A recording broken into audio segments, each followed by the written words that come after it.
Hello, everyone. I'm Kristen Marston. I'm the Culture and Entertainment Advocacy Director at Color of Change. And welcome to another episode of Color of Change's award-winning Tell Black Stories podcast. Tell Black Stories was created as an extension of Color of Change's Hollywood work, where we work to change the rules within Hollywood by ensuring accurate and authentic and diverse and empathetic and human portrayals of Black people in TV and film and in music. So today we are back with the incredible activists and creatives behind Judas and the Black Messiah, which is an American biographical drama film about the portrayal of Fred Hampton, chairman of the Illinois chapter of the Black Panther Party in the late 1960s in Chicago. Ladies, thank you so much for joining me. So I'm really excited. Thank you. I'm so excited to have you all with me today. We are joined by three very powerful women, and we have with us today Dominique Fishback, who is an actress, plays Deborah Johnson in Judas and the Black Messiah. We have Mother Akua, who is an activist, mother of Fred Hampton Jr., and we have Frederica Newton, activist and widow of Black Panther founder Huey Newton. So a powerful lineup today. And so there's no way I could do the intros justice. So I actually wanna have each of you say a little bit about your backgrounds and, just quickly introduce yourselves before we jump in. And Dominique, let's start with you.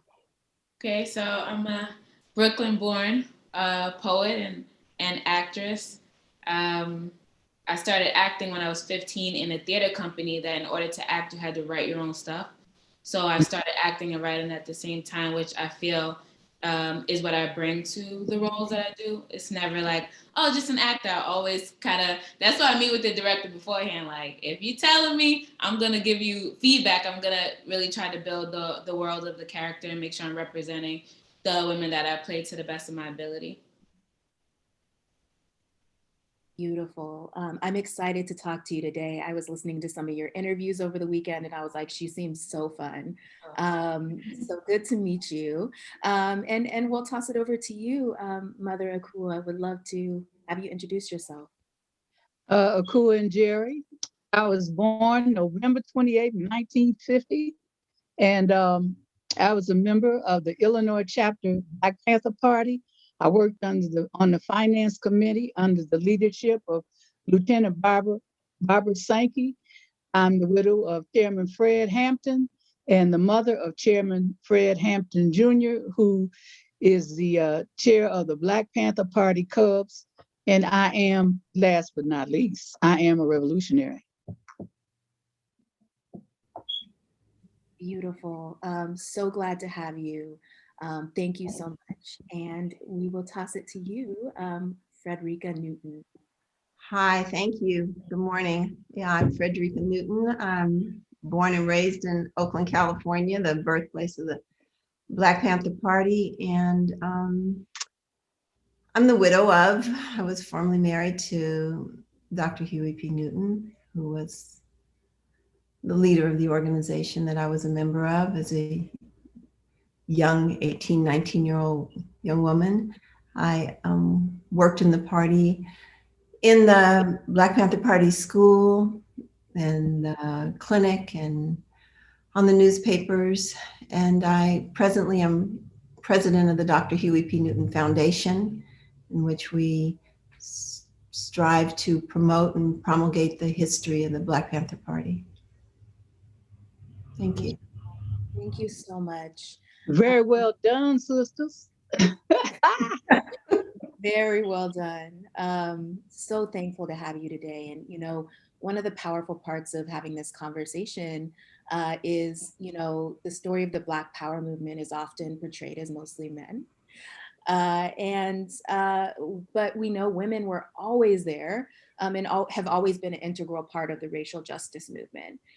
So would love to just hear from you all. This is a question for everyone. What is the most important thing you wish people knew about the role of women in the movement? And how do you think that mirrors what we are seeing today? You gotta tell us who you asking. Let's start with you, Mother Akua. Well, the role of women. Let me say this, the Black Panther Party was the only organization, the first organization at that time take on was known as male chauvinism, the running of everything by men, predominantly white men, because Black men had no power, really. And the Black Panther Party was about making power to the people of a reality. Women functioned on all levels of the party. I did an interview the other day, and they were kind of asking me to say it was more women in the party, but in the Illinois chapter, it was more men in the party. You know, in some of the other places, there were more brothers in the party. But there also, like I intro before, I worked under the leadership of Lieutenant Barbara Sankey, who's head of Chicago branch of Finance Committee.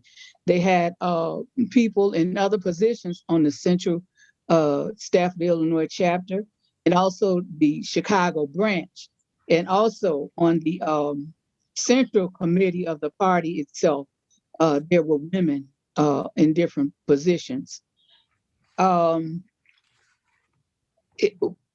course, men can't have babies, so women had the babies. But so far as selling the newspapers, going out and working in the community, we all did that. Pregnant, men, women, and even some people that weren't in the party, we would enlist them to help us sell the papers if we had flyers that needed to be passed out. And I said, I always say that the party was the highest point of my life, and a great experience. I learned so much that was applicable then and is applicable now. And I'm very honored to be on the advisory committee of the Black Panther Party Cubs to be able to continue this work. Certainly not with the energy and the level of 24/7 working that we got hooked on in the party. Chairman Fred would say, Senior would say, I'm high off the people, because the more you work, the work you did, the more you see needed to be done, and the more you got done individually and collectively. So it was a beautiful, beautiful time, and a great history lesson. Thank you so much for sharing that. Frederica, do you have anything you want to add? I think I'd like to echo what Sister Akua said, that women were in the leadership, women were in all kind of roles in the Black Panther Party, and we challenged the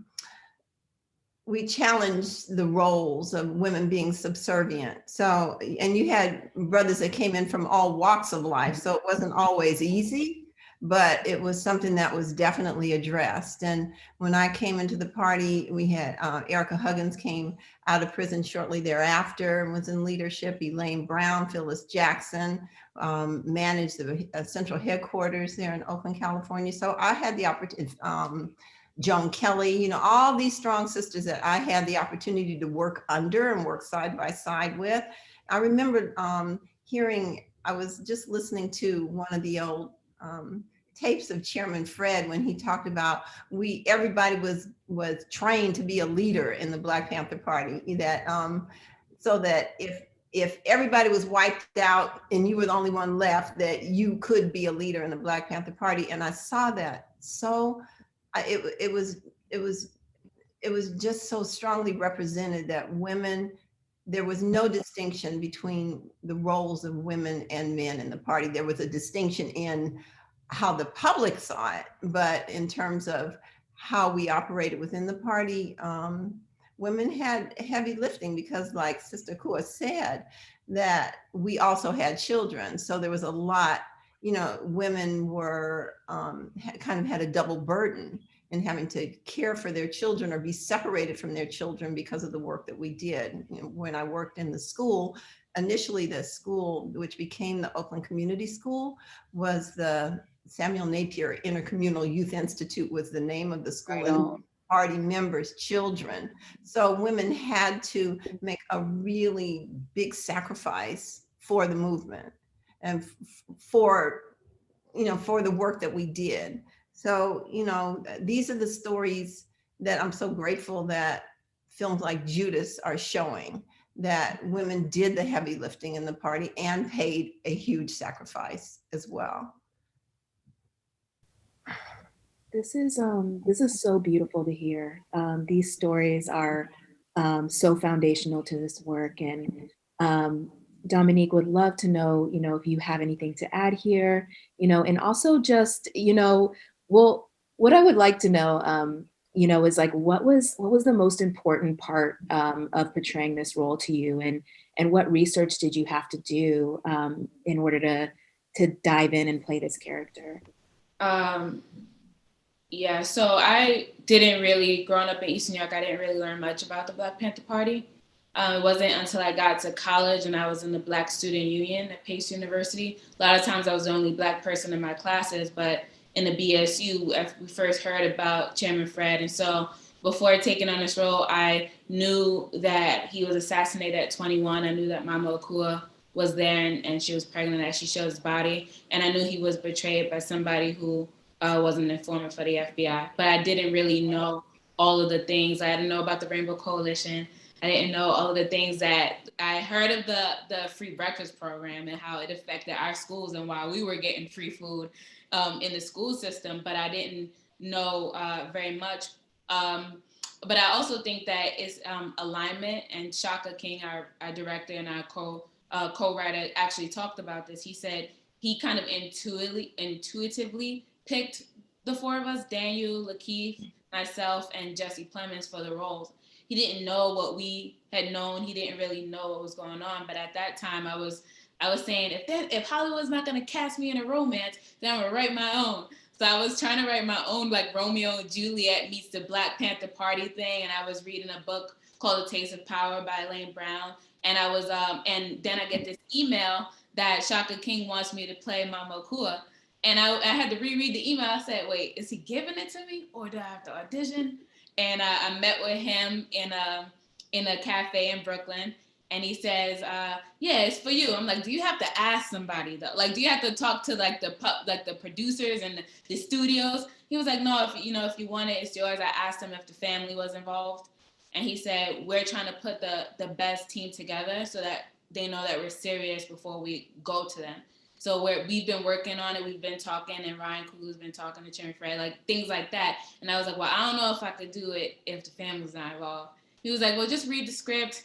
Let me know your thoughts. And I read the script, and I told him two things that I mentioned to Mama Akua before. But one of them was like, the Panthers were very poetic, and we don't hear a poem. I think we miss an opportunity. And he says, I think you're right. Do you want to take a shot at that poem? So the poem that I get to share in the movie is one that I got to write, although Mama Akua didn't continue her poetry career after meeting Chairman Fred. But that was kind of how we deviated a bit. And then the other thing was, I know it's not a romance, but I know that a lot of times for Black women in this medium, we are only chosen after we stand by a man, through jail or we get pregnant. I just didn't want to perpetuate that story. And not that anybody intended to do it, but things are moving so fast.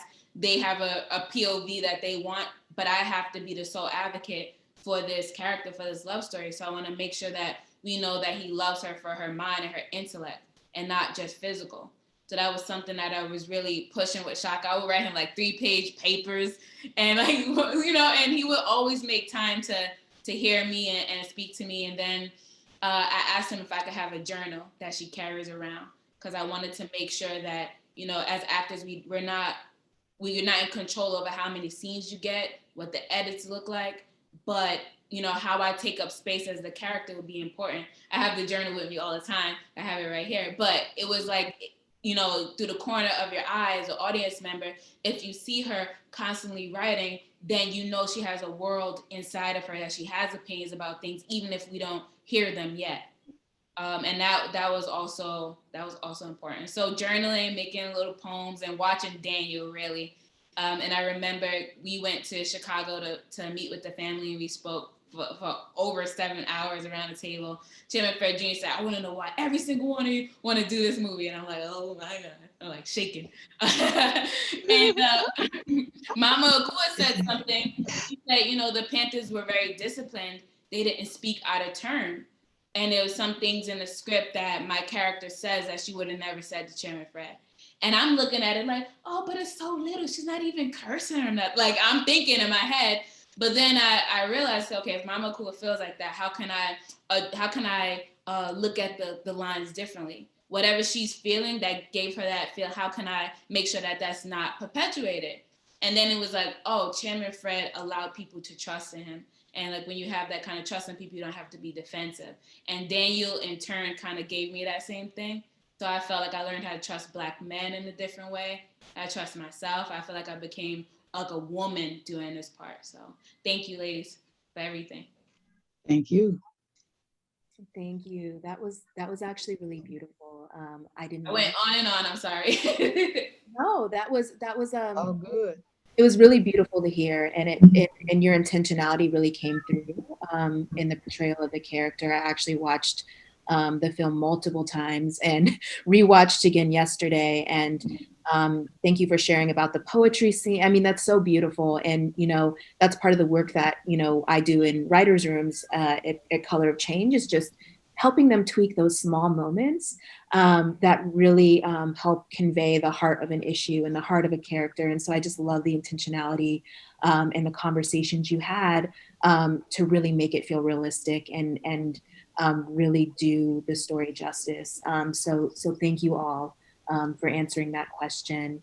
I also, given, the climate, I'm sure you've had a lot of these questions, but, really interested in, the work that, you've done. And then, Dominique, given everything that's been happening with the uprisings, what you consider the most important fights for Black people today, and, what has changed and what hasn't changed. And would love to hear your perspective. And Frederica, would love to start with you. Sorry there. Yeah, when you review the 10-point platform of the Black Panther Party, where we ask for land, bread, housing, clothing, education, justice, and peace, that we get represented by a jury of our own peers, and on, and the 68 survival programs that the Black Panther Party had, you see that there's not a whole lot that what was needed then is needed now.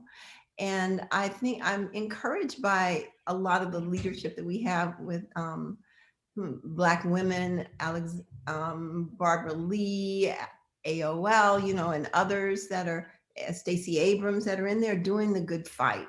So at times when I get discouraged, I can be encouraged by seeing, what's being done now, and to see that the Black Panther Party is being elevated through films, through Judas and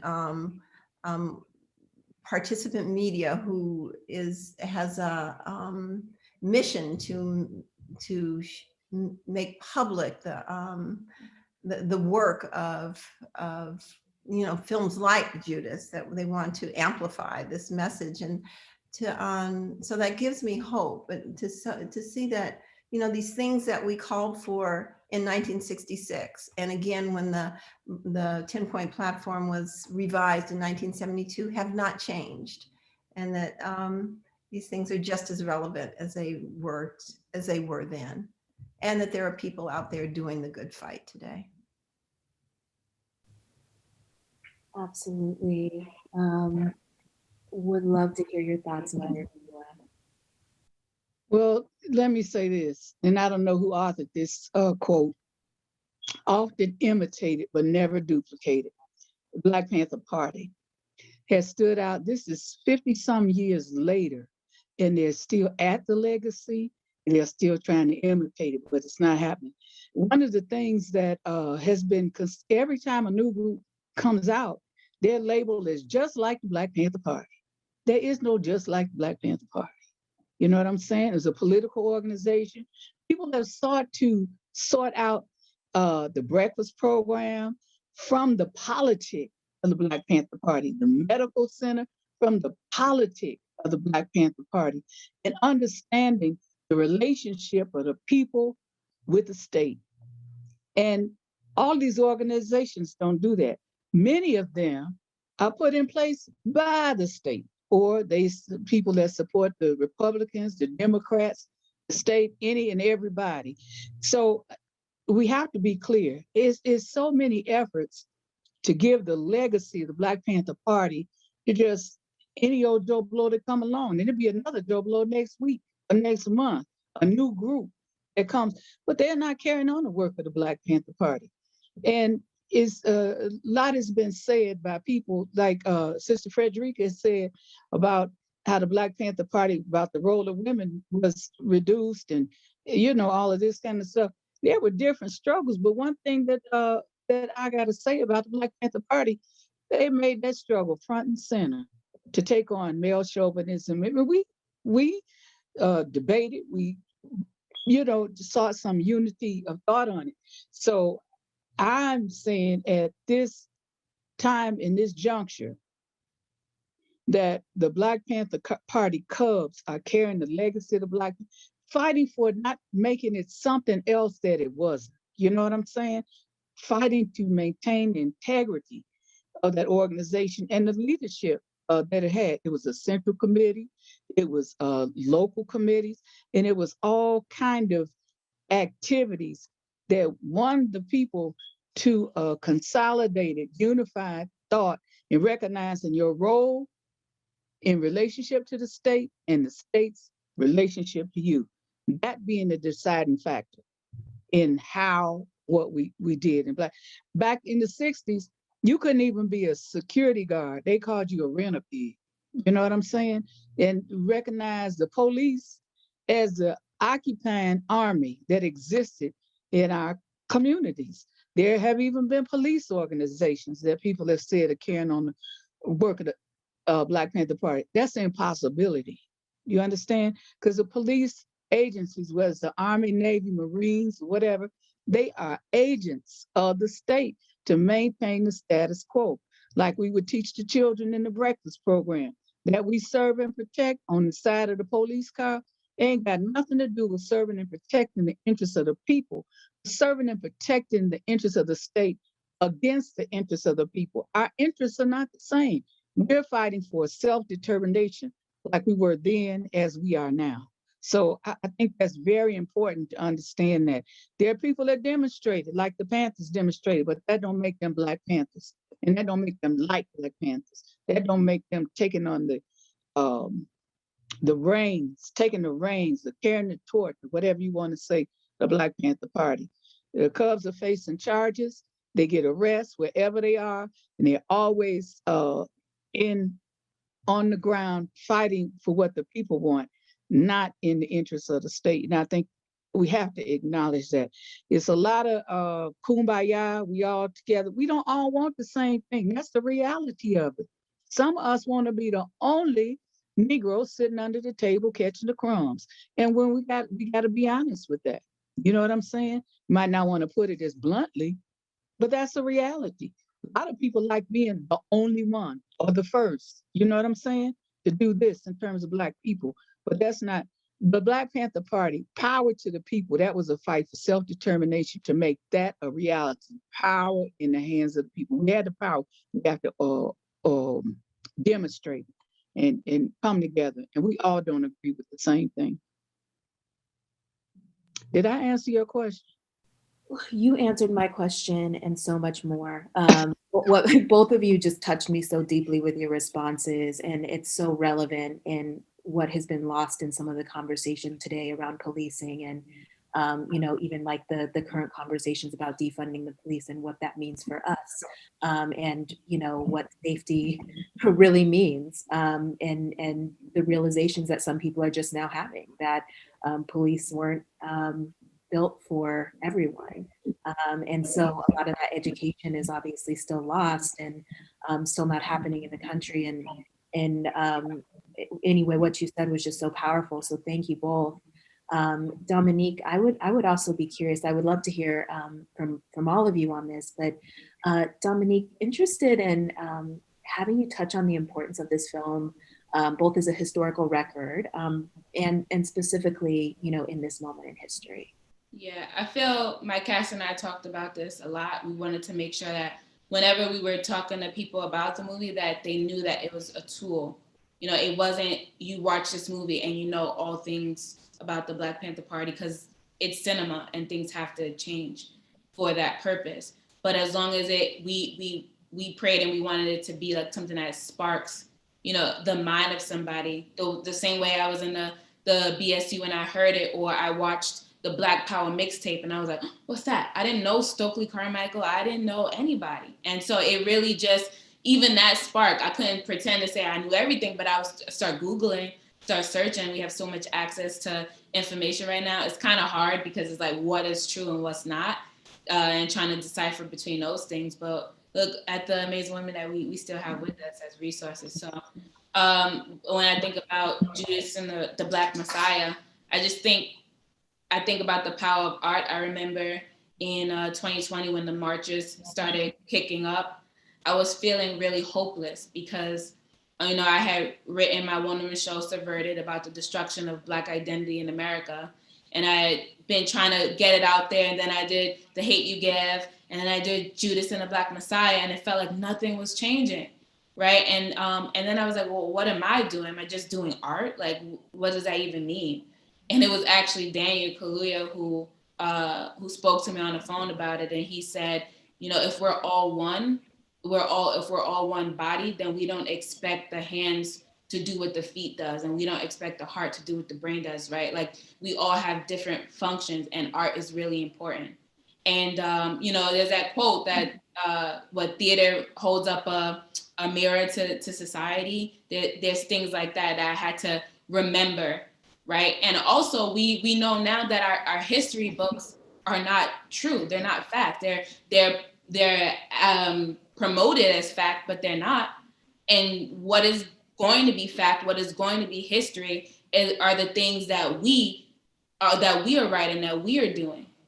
You know what I mean? So like when I think about Subverted, my one-woman show, it's about my experiences. I grew up in East New York, Brooklyn. I went to high school in Brownsville. And I graduated valedictorian, but when I went right across the bridge to Pace University, I was considered below average in academics.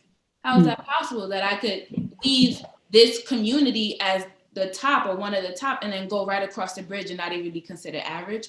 What's wrong with that? Or, yeah, there's Whole Foods and everything over here, and what are we eating over here? Right? So I started being like, what's going on? And Mama Akua said something about the cops that reminded me of a quote that I say as one of my characters in the one-woman show. He says, courtesy, professionalism, and respect. Yo, can I sue the police department for false advertisement? Right? Like, you know, and that's how I was feeling. So I was in school, a lot of times the only Black person in my class, sociology class. This white boy said, as African-American males in low-income communities dressed normally, they wouldn't be stopped by the police. And I was like, what? And I'm debating with him and I'm stumbling over my words and I look around and nobody could advocate with me because nobody came from where I was from. But I said, Dom, you can't get mad at him. He doesn't know. But for an hour and 20 minutes, this predominantly white university is going to have to sit in a theater and hear Subverted and hear about places like where I grew up. And so I really had that fire set under me to know that theater really matters. And I'm blessed to be a part of Judas and the Black Messiah. It was a huge responsibility for us as a cast and as a crew. We wanted to honor, we wanted to kind of help flip the narrative that we've been taught for so long about the Black Panther Party. And we was just fortunate to have Mama Akua and Chairman Fred Jr. there to keep us more aligned. Can I say something real quick? Not to cut into Freddie's time. It's okay with you. Let me say this, Freddie. I just lost my chain of thought. Yeah. Oh, I got it. I want to take this second to congratulate Daniel Kaluuya on that magnificent speech he did at the Golden Globe. How he acknowledged all the actors that participated in the Judas and the Black Messiah, how he talked about he was changed as a man and the respect he had for Mama Akua and Chairman Fred and of Chairman Fred Hampton Sr. and learning so much. And I hear this from talking to many of the actors that were involved, how they learned so much in this process. And it was a battle, you know, it's a lot of struggle, but I was so impressed when Daniel and Dominique went out in K-Town, the West Side, 1, 2, or 3 in the morning. It was too late for me, and I wasn't going anywhere past my bedtime. But they went out in the community where 11 people had just got shot. You know what I'm saying? At that time of the morning. And I say, oh, okay, they got it. You know what I'm saying?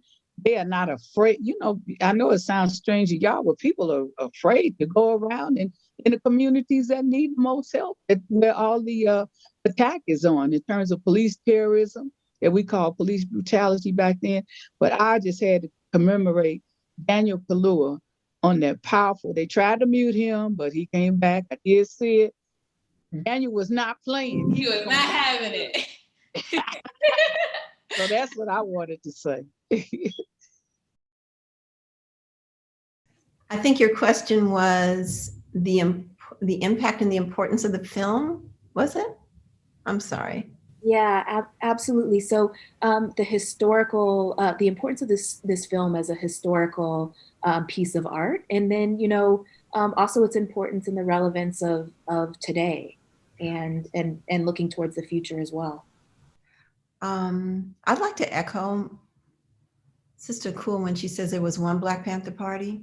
There was one Black Panther Party, but there were many stories. There were many stories within that organization. Yes. And I'd like to celebrate that. I'd like to celebrate that in this film. There were stories of love. The Black Panther Party was built on the foundation of love for the community, love for the people, love and service, serve the people, body and soul. All of that is about pure T love. You had young men and women who were willing to lay down their lives for the love of their people. And that was what was shown in this film, and it has not been shown before. There's been films have capitalized on the demise of the leadership or the demise of Huey, or talk about that the Black Panther Party was dissolved. The Black Panther Party was destroyed. The United States government leveled out an all-out war against the Black Panther Party. And that has not been shown, and it was depicted so beautifully in this film. When I saw that film, before I even saw the end, I picked up the phone and I called the sister on the other end of the phone, crying, because I was so moved. I was moved on so many levels. I was moved at the truth that was shown. I was moved at the tenderness. I was moved that a woman in the party was depicted as a poet. The first person that I saw in the poet, as a poet, a woman that expressed herself poetically, was Erica Huggins. And she was allowed to be, not allowed, but she expressed that tender piece of her where it wasn't always allowed. You know, we didn't even have the luxury to do that because we were working 24/7. So to show that tender piece, that vulnerable piece, in a woman who was willing to lay down her life besides her man. So, I don't know, I was moved on a lot of levels. So I think personally, because I'm not a loud voice, it gave me personally, it validated who I am, that there were many, many personalities and many, many different kinds of people that came for the same goal. And so I was moved because it not only showed the role of women in the party, it showed this tender aspect of people who were in the party and the heart of sacrifice and love for the people. So I don't know if that answered your question, but I just had to express how moved I was by this film and the tenderness of the love story and the strength of women in that film. Really moved me. Thank you, Freddie. Thank you. I think I have to make sure I tell Dominique Thorne, who plays Judy Harmon, she was my road dog. We would stay up in a hotel at night and be like, "You think Shaka thinking about this? We should just call her." It's just us two, like these little mousy girls just running around, just being like, "Well, we have to make sure that they hear us," and calling Shaka, and then Shaka's like, "Yeah, whatever. Okay, and if you still think of something else, call me back." you know, and it was just like, I have to make sure she knows because we really cared. I'm so thankful to hear that. Now, Kristen, I'm put everybody business in the street right now. Look at these three women, myself included, involved in this project, and we all trying to hide tears. You know what I'm saying? I see you, Freddie. I see you, Dominique. I see you, Akua. It's such a powerful thing. You know what I'm saying? Experience, and it's really opened up the discussion about things we didn't even talk about, and it encourages people to go and find out some more because it's been on a big screen. You know, who was Doc Satchel? Who was people asking? Who was Minister Huey P. Newton? All the slander that was sent against the party. People really opening up to find out the truth and be more, what you call it, discerning, or, you know, about the information they take in. It's like, that don't sound right. You know what I'm saying? And they are going further to. So it's a powerful time. It's a beautiful time. And especially with our ability to access information, we have to always remember to be critical of all. Malcolm X talked about it. You go to a demonstration, you look at the TV, it's all a way different thing than what was happening when you were there. So people have to, again, be critical because there's tons of information out there. And I was so glad we were able to fight for a positive, everything you said, Fred. You know what I'm saying? A positive depiction, because it's been a constant attack on the legacy of the Black Panther Party. Constant. So I'm gonna shut up, but I had to say that. But I'm informing you, we all are close to tears now. We're trying to hold it back from this. You seeing it because you're the interviewer.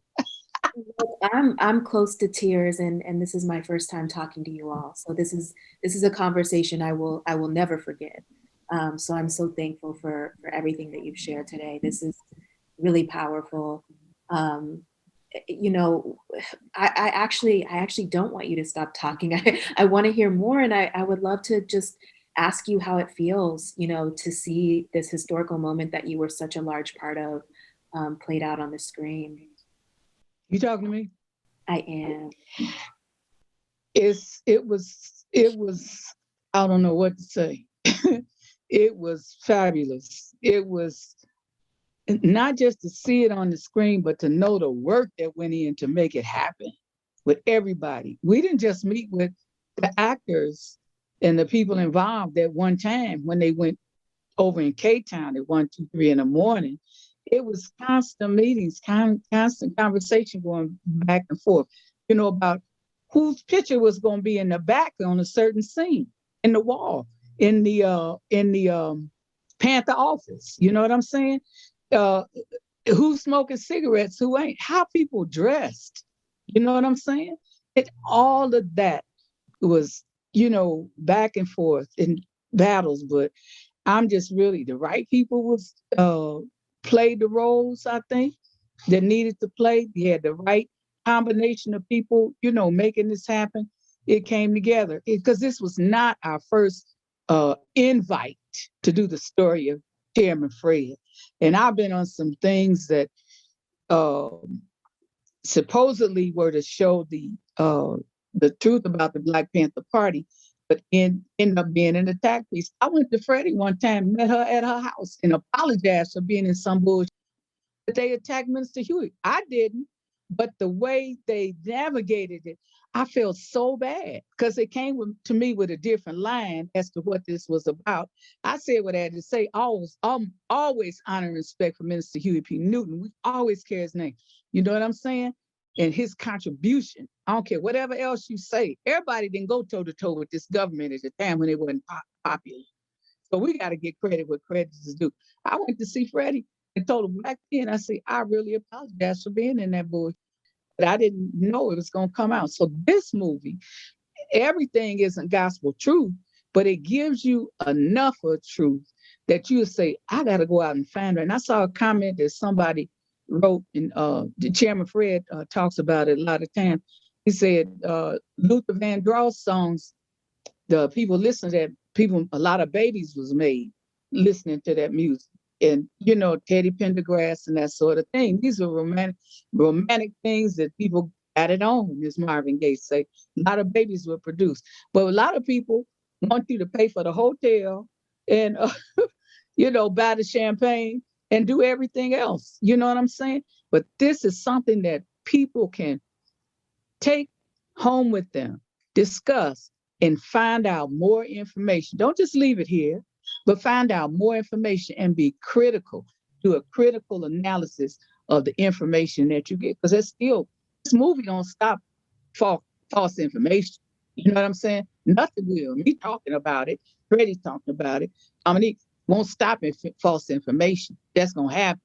But it'll give people opportunity to be better equipped to make meaningful decisions about what kind of work they're going to do and who they are in relationship to the state. Did I answer your question? Absolutely, and then some.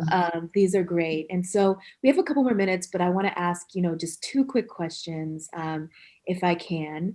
And just, Sister Frederica, I want to ask, so you were providing more than 60 community survival programs that the Panthers founded, from the George Jackson Free Medical Clinic, the Free Breakfast Program that you all have mentioned. Would really just love to hear, a quick thought on, with the situation in this country between COVID and the crisis that it sparked. What do you think we can learn from the Panthers community programs now? Well, I want to correct that I was a part of an organization that served the people through over 60 survival programs, as we call them. And I was blessed and grateful to be able to work in a couple of them locally in Oakland and Berkeley. But I think that what we did as young people is we basically found a need and filled it. And if there were children that needed to be fed, we fed them. If there were families that needed to be ushered to be taken to prisons that were far away from home and it was prohibitive for them to get there, we took them there. If there were seniors that needed to be protected on their way to the banks, we took them. If there were people that needed shoes, we provided them. If there were people that hungry, we gave them food in the park. So, we found a need in our communities and we filled them. That's no different than what people can do today. They can do it on whatever level that they're able to do it on. If they're in a part of a community where they see lack, then they can go and fill them. There was no mystery to what we did.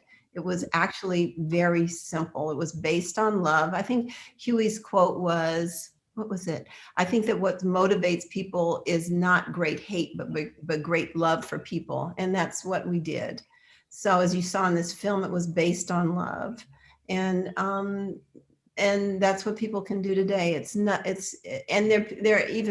There's more tools that people have available to them today. We didn't have cell phones. We had, we didn't have even pagers at that time. We had a Black Panther Party newspaper that was in publication, for weekly publication for 14 years. And that's where we kept in communication through our chapters nationally and internationally, so that we know what was going on. We know what was going on in Chicago through reading about it in that Black Panther Party newspaper. Yes. And this is one of the tools that we can, have now that needs to be made available to everyone, so that they too can see the work, that not read about it from outside the source, but read about it from the source. Yes. There was this rich history that's available to people, that they can learn not only what we did right, but what we could do better, what they could do better next time. Yes. So they can use this history as a tool. The conditions are right for people getting involved today. It's just right. So that's what I would invite people to do on whatever level. If they can communicate, if they're too old and can't get out there, then they can contribute money. If they don't, so there's just a community out there that needs help, and just find where you feel like your talents are best suited to go out there and help. And it's all based on love and sacrifice. Yes. And right on the end of what Sister Frederica said, I want to commend her and those that are working with her on the fight to establish the Dr. Huey P. Newton Museum, Cultural Center, all of that, because it's important, like what she was saying, that people have access to the real thing that the party was saying that they were doing. And you have to go through a third, fourth, fifth, sixth party to see it. You can see the words yourself. Well, of course, you could have your own subjective interpretation, but the information will be there. And that's what the Huey P. Newton, Dr. Huey P. Newton Foundation is doing. And I commend Freddie for, making this happen. And I got to say this behind her back. Now, Freddie says she don't like to speak and all of this. She's doing a hella job. I'm so proud of her. I'm about to cry again, but anyway, I just had to say that. So she knows this isn't my thing. I'm just trying to keep up with her. Not with Thank you. You can't even tell till I just put her business in the street. You know what I'm saying? All out on Front Street. Yeah. Thank you, sis. All I know is we're so lucky to have you. So, thank you for being here today. Thank you. And, before we close, Dominique, I just wanted to say, quick question, actually. If there was one thing you wanted people to take away from your role and from this film, that might be hard, but would love to hear what you want people to take away. I'm really happy that we're talking about the love, because I felt like when I left shooting, I knew unconditional love in a different way. I was experiencing with my cast like, this is love unconditional, because they don't need or want anything from me. They just want me to be. And the way I went into my life afterwards, I really tried to give that back to my family and to my friends and to myself. So I was really learning how to love myself, and then also being able to like soften in a way that I never was able to before. That's such a gift to me now. And I feel a lot of women on Twitter, I used to always stay away from Twitter, like, that's scary. But there's a lot of women on Twitter that are like, oh, you did that. I felt that. I feel that love. And it's a real quiet kind of love, because a lot of times I feel like Black women, we don't yell from the rooftop how much we love the people that we love. We've been taught to be really strong, so maybe we have it more guarded, but that doesn't make the love any smaller. And so I'm just happy that people are taking away that love. That was my main objective. I told Shaka, I know it's not a romance, but I'm gonna be about love. Like that's very important. That's very important to me. And to hear that the Panthers always were about love of the community, about love of the people and of each other. Even and love looks different all the time. So love doesn't have to be perfect, but that's love unconditional, where you say this person may have grown up like this, and so this was what they experienced around them. We all have different circumstances. My mom, when I was a kid, she said, no, Dom, it's okay. You can write that poem, even if it told stuff about her, because you always wanted me to tell my truth. And so when I look at other people who can't tell their truth, I have more compassion. I really learned compassion and unconditional love from being a part of this film. And I'm just glad that that's what is being received. Thank you for the question. And thank you so much, sister, mama, everybody. Like, I'm so excited to meet you.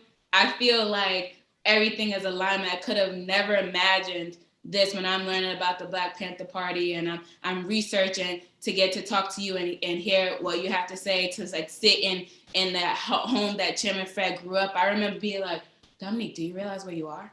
So it's just, it's beyond what I could have ever imagined. So I'm really thankful, really thankful. Right on. Well, let me say real quick, Hannah. It's important. You can Google, see what you could do to support this, to work with the Dr. Huey P. Newton Foundation. You can Google all that. We got all that stuff now. You can Google Save the Hampton House. You can check out Fremont Radio every Wednesday at 6:30. It's on the internet. Chairman Fred, the host, co-hosted by Lady of Rage. And it's important that, like Dominique was saying, whatever your, and Sister Freddie was saying, whatever your level of commitment, everybody ain't gonna be no revolutionary. And there's no shame in that game. You hear what I'm saying? But you can do something. And to go back to what she said, Chairman Fred used to say, the Black Panther Party, where you got Mr. Huey, is motivated by love of the people, not by hate of the state. We against anybody that's against the self-determination, people having self-determination over their own Black lives. And Chairman Fred would say, we love the people, we love the party, and it's lovely to love. Peace if you're willing to fight for it. What a beautiful way to end this conversation in love. Thank you so much for those sentiments. It's so beautiful. And I just want to sincerely thank you all for being here today. It has truly been a pleasure. And again, a conversation that I will always keep with me. Thank you for sharing with us today. And also want to thank our listeners for joining another episode of Tell Black Stories. Definitely look up, these lovely women, these powerful women, and see how you can get involved. Please join us again whenever you stream your podcasts. I'm Kristen Marston, and peace. Thank you. If you're willing to fight for it. Thank you. Peace if you're willing to fight for it. Wow. Thank you. That's amazing.